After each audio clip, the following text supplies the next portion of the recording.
Ya, selamat sore. Di sini sore ya Pak Ruli.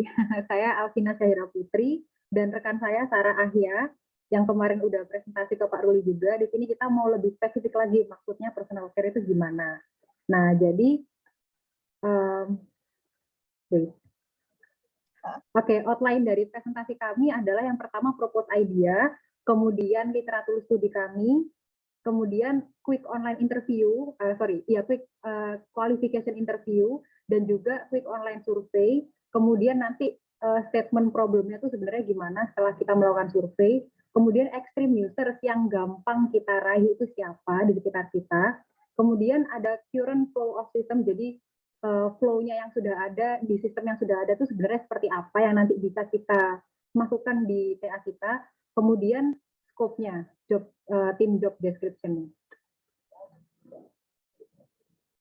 Nah, jadi propose idea kita itu adalah desain antarmuka rencana perjalanan merawat diri, personal care journey mereka gitu ya, itinerary, tetapi otomatis perawatan diri yang non darurat, jadi tidak membutuhkan ambulan gitu. Misalnya dia sudah, ini contohnya ada orang kecelakaan kemudian dia membutuhkan rumah sakit, nah itu tidak, bukan ranahnya, bukan seperti itu. Jadi kita lebih ke itinerary personal care yang dia membutuhkan journey untuk penyembuhan itu, gitu, baik terkait masalah kulit misalnya, atau masalah kebugaran, atau masalah rambut dan lain sebagainya. Itu nanti bisa kita spesifikkan.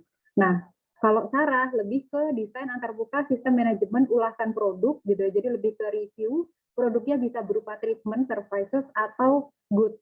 Contohnya seperti obat-obatan, skincare, dan lain sebagainya untuk merawat diri. Jadi kita saling berkesinambungan. Karena itinerary tidak bisa berjalan tanpa rekomendasi. Seperti itu.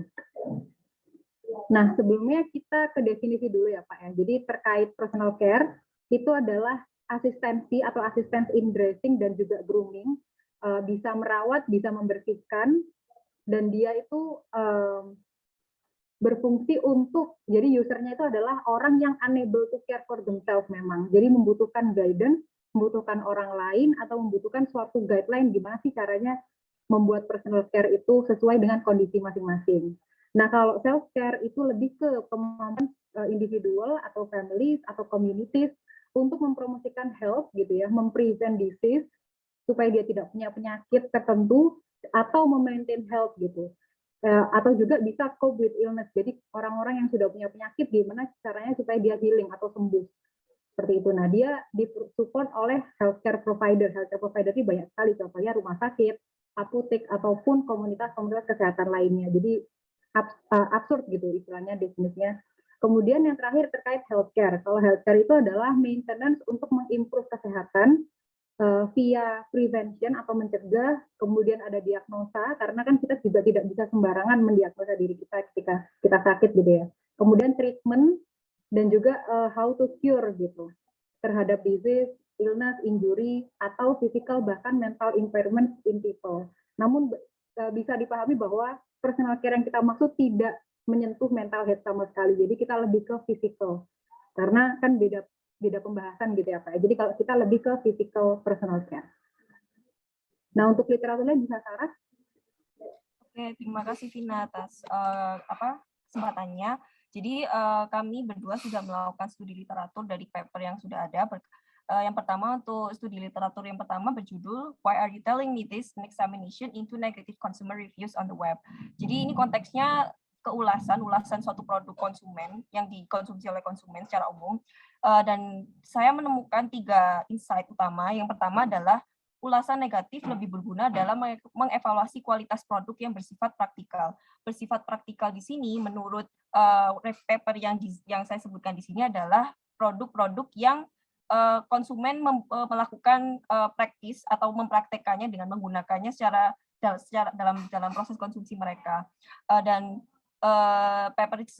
menurut saya produk-produk yang bersifat perawatan diri yang lebih kepada produk yang bersifat treatment itu tentunya harus melakukan percobaan atau melakukan istilahnya praktis dengan cara misalnya mencoba produknya, sehingga menurut saya paper ini relevan dengan ide yang kita bawa di sini. Kemudian insight yang kedua adalah hal ini dikarenakan ulasan negatif tersebut karena konsumsi yang bersifat praktikal itu bertujuan untuk memaksimalkan kualitas diri seseorang, sehingga konsumen cenderung mempertimbangkan dampak negatif yang mungkin muncul pada saat mempraktikkan konsumen tersebut. Hal ini juga sesuai dengan kondisi terkini ketika kita, terutama dalam konteks pencobaan atau istilahnya mencoba produk perawatan diri, kebanyakan memang orang-orang itu lebih mempertimbangkan ini efek samping dari produk ini itu seperti apa dan apakah memang efeknya tersebut bisa berdampak buruk terhadap kondisi sehari yang sedang saat ini gitu. Kemudian insight yang ketiga, sebaliknya ulasan positif dinilai lebih bermanfaat dalam produk yang bersifat hedonis, karena produk hedonis seringkali dikaitkan dengan pemenuhan harapan untuk mencapai nilai positif, misalnya hidup bahagia yang cenderung subjektif. Nah, konteks produk hedonis di sini itu lebih ke konteks kalau misalnya kita dikaitkan dengan produk perawatan diri, berarti produk perawatan diri yang bersifat treatment atau service, karena memang mereka lebih mementingkan juga bisa mengkonsiderkan perasaan si konsumen tersebut pada saat merasakan atau mengeksperienskan perawatan diri tersebut, di mana memang bisa berujung seperti hidup bahagia. Kemudian next, selanjutnya ada literatur studi yang kedua dan ketiga. Yang kedua adalah Determinants of Online Review Helpfulness for Korean Skincare Products in Online Retailing.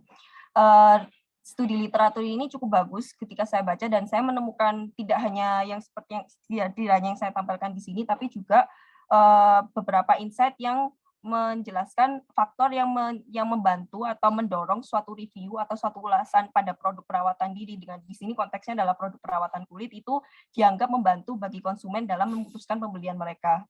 Dan tapi insight yang ingin saya garis bawahi di sini adalah konten ulasan yang disertakan dengan jenis kulit serta masalah kulit dianggap lebih bermanfaat untuk membantu konsumen dalam membantu konsumen. Kemudian paper yang satu ranah juga, yang menurut saya satu ranah, yaitu analisis pengaruh online customer review terhadap minat beli konsumen pada produk kosmetik, juga menyatakan bahwa pernyataan positif atau negatif yang terlalu ekstrim pada suatu ulasan produk perawatan diri dianggap tidak mencerminkan kualitas produk sebenarnya. Hal ini karena bisa saja, karena menurut konsumen yang menjadi partisipan pada paper yang kedua ini, yang ketiga ini, mereka menganggap bahwa pernyataan ulasannya yang terlalu positif atau terlalu negatif itu cenderung bias dan cenderung melibatkan perasaan mereka, sehingga tidak bisa menjadi acuan yang kredibel dalam menilai apakah kualitas produk tersebut memang cocok dan sesuai dengan kualitas yang sebenarnya ada. Next. Selanjutnya ada literatur studi 4 dan 5. Yang pertama adalah Can Online Reviews Reveal a Product's True Quality, Empirical Findings, and Analytical Modeling of Online Word of Communication. Kemudian paper yang kelima, Understanding Online Consumer Ratings and Reviews. Jadi kedua paper ini sama-sama memberikan insight yang sama, dan saya rangkum menjadi satu poin, di mana ulasan dengan basis insentif dan ekstrim cenderung menyesatkan dan bias. Dengan demikian tidak bisa selalu dipandang sebagai sumber informasi konsumen yang kredibel. Saya meng-highlight basis insentif dan ekstrim di sini karena selain tadi yang sudah saya sebutkan di paper ketiga terkait ulasan yang terlalu positif dan terlalu negatif itu tidak membantu konsumen dalam menilai kualitas produk.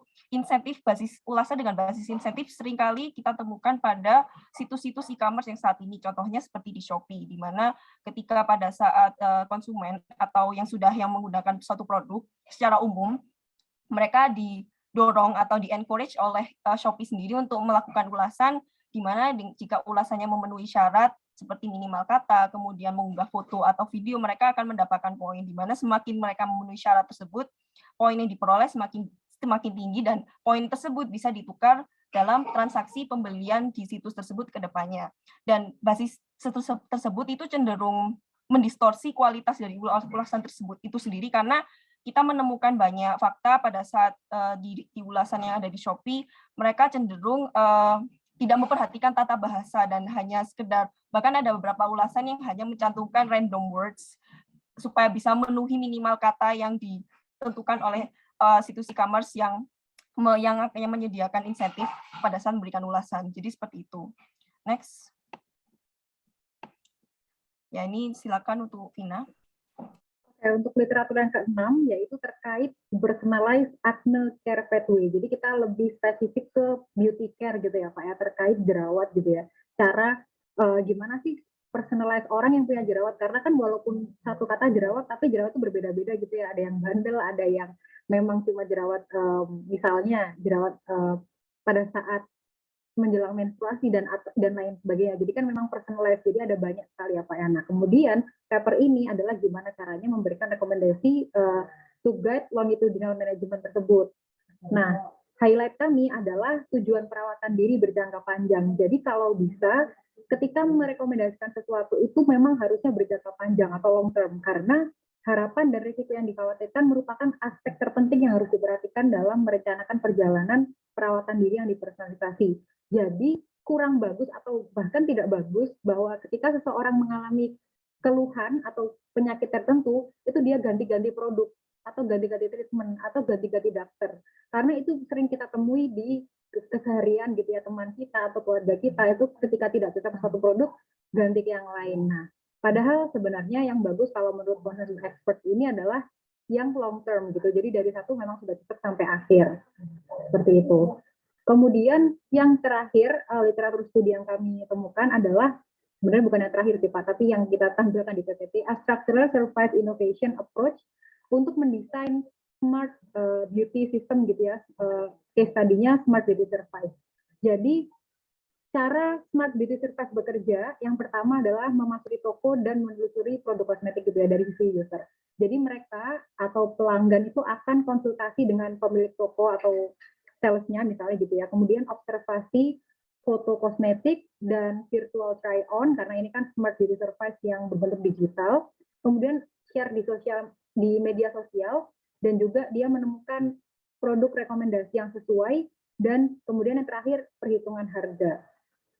Nah, yang kedua terkait pencarian produk kosmetik yang dibutuhkan. Cara dia mencari adalah yang pertama melalui tanggapan atau review real time dari konsumen yang sudah pernah mencoba, karena seseorang yang sudah pernah mencoba itu otomatis mempunyai pengalaman terkait pemakaian produk tersebut. Tetapi kekurangannya adalah mereka mungkin memiliki masalah yang berbeda. Jadi masalah spesifiknya tidak sama, kondisi ekonominya tidak sama, bahkan kondisi environment juga berbeda. Nah, itu padahal mempengaruhi juga terhadap journey kesehatan yang seharusnya dia miliki.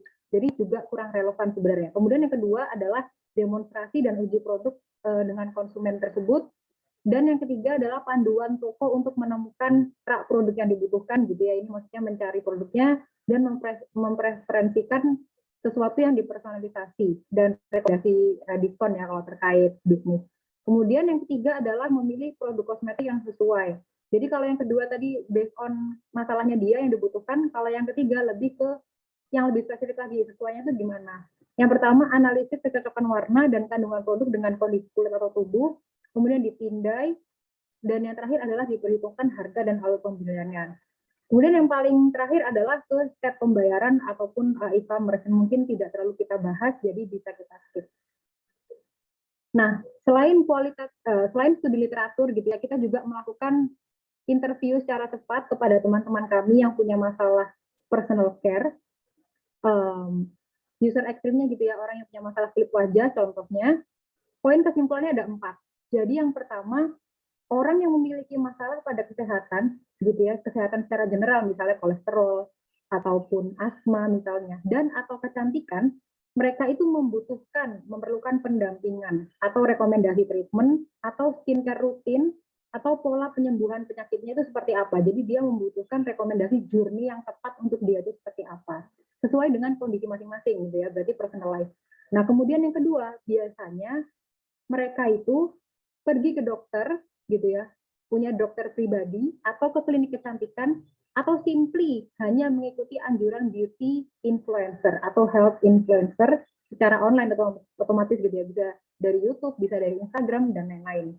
Yang ketiga, dalam prosesnya, mereka biasanya trial and error dan belum menemukan pola yang pas untuk penyembuhan, karena penyelesaiannya tidak spesifik ke masalah dan keseharian pola hidup masing-masing orang.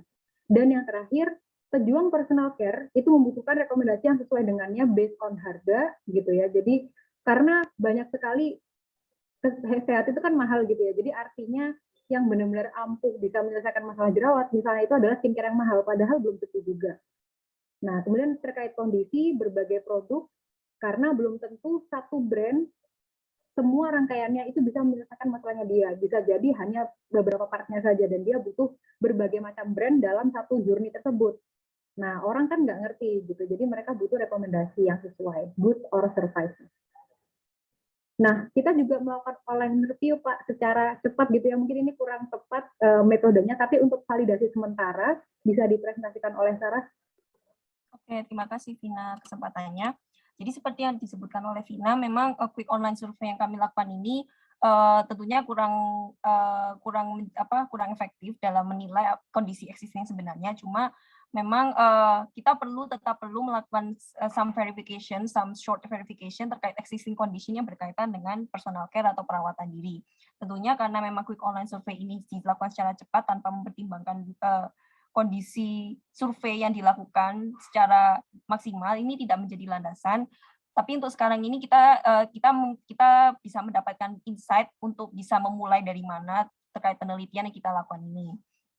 Untuk pertanyaan pertama dari jenis personal care berikut, kamu prefer memprioritaskan yang mana, healthcare versus beauty care.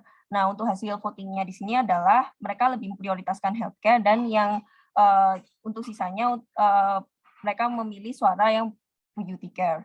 Jadi seperti yang tadi sudah disebutkan, hasil polling ini bukan berarti mencerminkan kondisi existing sebenarnya, karena sekali lagi online survei yang dilakukan ini tidak ideal dengan kaidah yang sebenarnya. Cuma kita bisa tahu secara cepat apa yang orang-orang pikirkan terkait perawatan diri itu sendiri. Next. Selanjutnya, pilih salah satu masalah yang kamu hadapi, yang dimana ada 4 opsi: facial, beauty, skin, fitness and nutrition, common disease, dan serious disease. Di sini berdasarkan hasilnya, fitness and nutrition menjadi posisi yang pertama, masalah yang paling banyak dialami, diikuti dengan facial and beauty, skin, serious disease, dan common disease. Sekali lagi, ini hasilnya masih belum mencerminkan kondisi existing sebenarnya, karena kita yang pertama juga belum menargetkan user yang tepat, hanya sekedar untuk melakukan quick polling melalui sosial media saja. Jadi seperti itu. Next. Apakah dalam perjalanan pemulihan kesehatan kamu mencatat atau mendokumentasikan atau merangkai planmu secara digital? Hasil polling menunjukkan bahwa kebanyakan orang belum pernah melakukan pencatatan, pendokumentasian, atau perencanaan pemulihan kesehatannya itu secara digital, dan hanya sedikit sebanyak 36 yang pernah melakukan hal tersebut. Next. Treatment plan atau healthcare plan apa yang kamu lakukan untuk mengatasi masalah tersebut? Di mana di sini ada 2 opsi yang kita berikan, yaitu beli produk, misalnya seperti obat atau skincare, atau treatment yang berupa services seperti ke dokter dan semacamnya. Dan hasil polling menunjukkan bahwa untuk opsi yang pertama, yaitu beli produk atau obat, cenderung lebih dipilih oleh orang-orang, dan untuk yang opsi treatment and service itu hanya berisi suara sebanyak 47. Next. Dan selanjutnya ada suka baca atau nonton rekomendasi review produk seperti skincare atau treatment personal care sebelum beli, di mana kita memberikan 4 opsi. Yang pertama, butuh dan info yang ada sekarang sudah lengkap. Yang kedua, butuh tapi belum nemu yang personalized atau sesuai dengan kondisi kita. Dan yang pilihan ketiga, butuh tapi malas riset secara detail sehingga overview saja. Dan yang keempat, tidak butuh, saya asal comot aja dan trial and error. Dan di sini dari votingnya, distribusinya terdapat pada 2 opsi. Yang pertama, yang paling tinggi, butuh dan info yang ada sekarang sudah lengkap, dan butuh tapi belum menemukan yang personalized atau sesuai dengan kondisi kita atau kondisi orang yang mengalami berkaitan dengan perawatan diri tersebut. Hal ini menunjukkan bahwasanya memang secara general orang-orang memang butuh review produk sebelum melakukan perawatan diri secara entah itu mungkin dalam bentuk produk, penggunaan produk atau konsumsi produk, atau dalam melakukan treatment. Next. Yang terakhir, sering kasih review produk personal care setelah beli, seperti misalnya komentar di YouTube, bikin blog pribadi, cerita atau merekomendasikannya ke orang lain, atau share journey ke story IG. Di sini hampir semua voting menyatakan bahwa mereka tidak pernah melakukan review, dan meskipun begitu cukup banyak juga ada orang yang pernah melakukan review produk personal care setelah beli. Dan di sini berdasarkan quick online survey yang kita lakukan di sini, ada beberapa temuan yang menurut kami itu insightful, di mana orang-orang ini cenderung jarang mendokumentasikan perjalanan perawatan diri mereka. Kemudian mereka lebih prefer produk daripada treatment, dan juga mereka juga pada dasarnya membutuhkan review atau ulasan produk perawatan diri sebelum mengonsumsi produk perawatan diri atau melakukan treatment perawatan diri. Nah, di sini quick online survey yang kita temukan bukan berarti kami mengindahkan suara lain yang tidak menjadi posisi utama. Tentunya nanti kami akan mempertimbangkan semua perspektif yang memungkinkan pada tahap penelitian selanjutnya, terutama pada saat penggalian kebutuhan. Seperti itu. Next. Ini untuk Vina, silakan. Oke, jadi based on studi literatur yang sudah kita lakukan, kemudian interview, kemudian quick online survey, dan juga dari asumsi kami sendiri, kami menyimpulkan beberapa statement. Jadi yang pertama, tren yang sekarang ada itu adalah yang pertama, user itu tidak bisa ingat gitu, istilahnya dia kan sudah melihat reviewnya produk gitu ya Pak ya. Nah, dia itu tidak bisa selalu ingat apa review yang tertera di suatu produk ketika memilih berbagai produk, karena kan dia tidak mungkin hanya melihat review satu produk saja gitu, dan jarang juga orang akan mencatat atau mendokumentasikan semua yang setelah dia lihat gitu. Kemudian yang kedua, user itu kurang suka membaca review produk di e-commerce, karena sudah dikatakan oleh Sarah tadi bahwa reviewnya bisa jadi bias tergantung dari dia mau mendapatkan poin sebanyak-banyaknya gitu ya, makanya reviewnya ngawur gitu istilahnya, atau juga bisa jadi dia malas untuk secara detail ngasih tahu gitu loh. Artinya dia tidak memportray kondisi dia itu seperti apa, dia asal nulis aja gitu kan. Kemudian kurang memberikan insight ya, hanya sekedar komen. Kemudian yang ketiga adalah banyak orang yang kesusahan untuk mengetahui apakah produk personal care tersebut bekerja atau tidak dalam memperbaiki kondisi diri. Jadi dia tidak bisa nge-track istilahnya, karena dia juga mungkin tidak punya ilmu untuk bagaimana cara menge-tracknya, atau mungkin kekurangan waktu juga, sehingga tidak bisa konsisten atau maksimal. Jadi dia nggak tahu apakah produk kosmetik tertentu itu masih purging dalam artian memang seperti itu cara kerjanya, atau emang udah sembuh atau gimana, nah itu nggak ngerti. Kemudian tren yang terakhir adalah ketika mencari cara personal care atau perawatan diri dengan tepat, seringkali khawatir tidak tepat dengan target tujuannya, sehingga mengurungkan niat untuk memulai perawatan diri. Misalnya dia terkendala ekonomi gitu ya misalnya. Nah, padahal dia ingin menyelesaikan masalah jerawat. Nah, itu kan tidak harus selalu membeli skincare yang terdapat produk-produk yang mahal gitu loh. Tadi yang kami rekomendasikan tuh lebih ke ingredient yang bisa menyembuhkan atau healing dalam proses treatment tersebut. Nah, itu kan tidak harus berupa skincare, tidak harus berupa suatu treatment. Nah, itu bisa banyak sekali. Nah, kemudian normnya atau harusnya tuh gimana sih kehidupan ini terkait personal care gitu ya Pak ya. Jadi norm yang seharusnya yang menurut kami adalah yang pertama, review itu seharusnya dapat membantu konsumen. Karena ya itu memang tujuannya ulasan. Orang setelah mengalami, setelah mempunyai pengalaman atau experience, dia menceritakan ke orang lain gitu kan. Untuk memutuskan pilihan produk at the end of the day dia mau beli apa, dan juga mendorong interest mereka untuk memberikan ulasan yang kredibel sehingga tertarik untuk mengeksplorasi fitur review di masa depan. Gitu. Kemudian yang kedua, orang itu juga seharusnya dapat mencatat perjalanan perawatan diri mereka serta mengetahui apakah cara yang dilakukan itu sudah sesuai dengan target yang ingin dicapai, karena bisa jadi untuk arsip kebutuhan pribadi maupun juga bisa rekomendasi ke teman-teman terdekat yang membutuhkan seperti itu. Nah, sehingga tipping point kami adalah yang pertama tentunya desain antarmuka review produk personal care untuk meningkatkan kredibilitas sebuah ulasan, jadi dapat membantu user memutuskan pilihan produk ataupun treatment yang mendorong penggunaan fitur review ke depannya secara berkelanjutan dan dapat digunakan ke yang kedua ini, yaitu desain antarmuka rencana perjalanan atau dynamic itinerary personal care untuk mencapai target tujuan perawatan secara konsisten. Ini yang paling penting yang Pak Ruhen sudah pernah katakan gitu ya, supaya orang tuh konsisten dan maksimal. Nah, oleh karena itu, extreme users yang kami tentukan adalah semua orang yang cares about their health and beauty. Tetapi kita lebih spesifik ke beauty gitu ya, Sarah. Dan tentunya kita juga sudah menentukan bahwa ini adalah attainable to reach, mudah kita raih, mudah kita komunikasikan, seperti yang Pak Ruli juga sudah sarankan, nggak mungkin orang yang jauh dari lingkungan hidup kita gitu maksudnya. Nah, kriterianya biasanya adalah equal or above 17 years old, karena pada usia dewasa muda hingga dewasa itu orang sudah mulai memperhatikan their appearance atau beauty dan juga consider their health. Beda seperti anak kecil gitu. Kemudian yang kedua, mostly female, karena banyak sekali wanita yang sedang memperjuangkan masalah kulit dan banyak juga yang konsumen dari kosmetik itu mostly female, walaupun tidak menutup kemungkinan ya sekarang di era open minded gitu ya sudah banyak juga male yang menggunakan skincare, tetapi untuk saat ini kita memutuskan mostly female. Kemudian yang ketiga yang dapat kita raih secara dekat adalah college student. Jadi sesama mahasiswa ataupun worker, karena kebetulan kami juga sudah pernah bekerja atau magang, jadi kita bisa istilahnya nge-reach worker gitu, employee, tidak hanya college student. Nah, yang paling penting juga adalah beauty micro influencers atau micro brand atau healthcare treatment goods ambassador.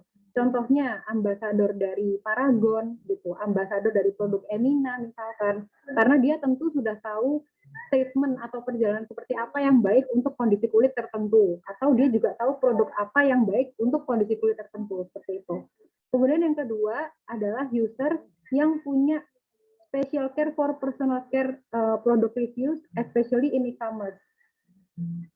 Jadi, either during their product research or after consumption. Oh ya, jadi maksudnya adalah orang yang pernah atau dulunya pernah atau sekarang sedang menjalani personal care gitu, entah itu dia lagi tiap hari memakai skincare tertentu atau dia sedang rutin sebulan sekali facial dan lain sebagainya. Nah, oleh karena itu berikut adalah contoh current flow dari sistem yang kami propose, walaupun ini masih bisa 100% berubah ya Pak ya, karena kan kita belum need finding gitu kan. Nah, cuman berdasarkan hasil research kami di website namanya ada forhers.com dan juga forhim.com dan website-website lain yang terkait dengan telemedicine, telehealth gitu ya, kemudian healthcare yang berbentuk digital, itu sistemnya adalah seperti ini. Jadi yang pertama, user yang memiliki penyakit atau yang ingin memaintain health-nya, dia menceritakan their current condition and problems ke sistem tersebut. Nah, cara menceritakannya berbagai macam ya. Ada yang langsung input data, ada yang dia menjawab soal. Berbagai macam soal seperti kuis, bentuknya seperti game. Jadi mereka tidak bosan. Jadi bukan mengisi data di Google Form gitu ya istilahnya. Nah, kemudian selanjutnya mereka konsultasi dengan sistem otomatis kita. Nah, sebenarnya nomor 1 dan 2 ini ya bisa jadi satu hal yang sama sih. Karena kan otomatis waktu mereka menceritakan kondisi ya itu merupakan salah satu konsultasinya dia gitu. Jadi sistem nanti juga akan balas gitu kan. Nah, kemudian yang tidak kita highlight ini bisa kita skip karena yang ingin saya presentasikan hanya terkait dengan TA kita gitu ya. Kemudian nanti pada akhirnya user itu mendapatkan rekomendasi journey atau itinerary yang pas untuk dia. Nah, kemudian mereka akan create their own personal care journey plan atau dynamic itinerary. Nah, dynamic itinerary-nya bisa langsung ngambil dari rekomendasi yang direkomendasikan oleh sistem, atau dia bisa input sendiri gitu. Misalnya kita sudah sudah mempropos rekomendasi itinerary tertentu, tapi dia tidak mau nih, ada beberapa part yang tidak setuju misalnya. Nah, itu user tetap bisa add sendiri, karena kan kita juga tidak bisa memaksa orang, tidak bisa memaksa hak human gitu kan, untuk memilih decision at the end tuh mereka pakai apa. Tapi setidaknya kita sudah membantu untuk merekomendasikan sesuatu yang benar based on research gitu. Nah, yang keenam adalah user itu akan mencari personal care product information review before getting the product. Sebelum dia mendapatkan satu produk ataupun treatment, dia pasti membaca atau menonton, ya kalau berupa video, review tersebut gitu, yang nantinya berhubungan dengan topiknya Sarah. Nah, in short, ada di dalam journey recommendation plan. Nanti dalam journey recommendation plan-nya, nanti ada detail produk terkait produknya itu detailnya seperti apa. Nah, kemudian user itu secara offline, secara real time gitu ya, nanti mereka akan mendapatkan produk, entah itu berupa health treatment services atau health good, misalnya skincare produk ataupun obat. Nah, ini sebenarnya di luar sistem kami, karena kan kita bukan e-commerce gitu ya. Tapi kalau misalnya ini kita bicara dari sisi bisnis, nah itu nanti kita juga bisa misalnya bekerja sama dengan brand-brand tertentu untuk nanti jualan dengan kita gitu. Nah, itu juga boleh misalnya seperti itu. Ini ini omongan di luar TA sih sebenarnya Pak. Nah kemudian yang terakhir, yang poin ke-8 adalah user create product usage and journey review. Nah ini adalah tahapan memulai untuk dia mereview sesuatu atau menceritakan dia sebenarnya udah gimana sih kondisinya gitu. Jadi reviewnya itu tidak harus terkait produk atau treatment, tapi reviewnya juga bisa terkait journey-nya dia gitu. Jadi apakah dia pakai serangkaian produk itu akhirnya tuh gimana, aknanya apakah hilang, apakah dia menjadi lebih cerah kulitnya, dan lain sebagainya. Untuk flow selanjutnya bisa Sarah. Oke, terima kasih Vina atas kesempatannya. Jadi untuk flow yang tadi dijelaskan oleh Vina yang pertama tadi itu spesifik pada orang-orang yang they have no idea about personal care, entah itu mungkin tahapannya harus seperti bagaimana, produk yang harus diutin apa, especially those who are almost never berkaitan menyentuh yang namanya personal care dan memang sedang dalam posisi membutuhkan perawatan diri secara mandiri.